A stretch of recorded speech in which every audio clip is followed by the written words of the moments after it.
Welcome to the Startup Espresso. I'm Hall T. Martin, the host of the show, where we talk about raising funding for your startup and the time it takes to have an espresso. I hope you enjoy this episode.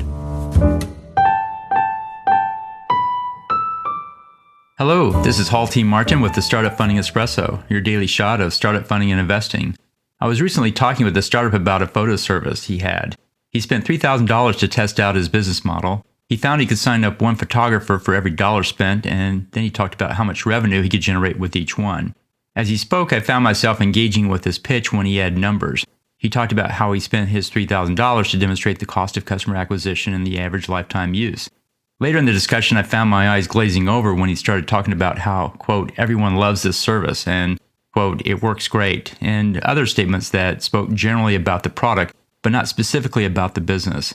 With investors, anecdotes tell, but numbers sell. Use numbers when you talk about your business. Demonstrate your expertise and the results of your research with specific facts.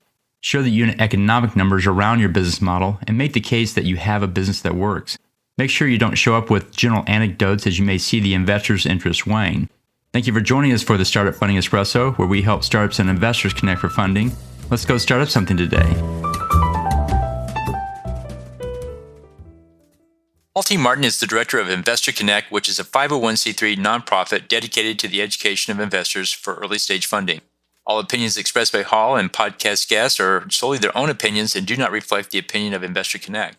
This podcast is for informational purposes only and should not be relied upon as a basis for investment decisions.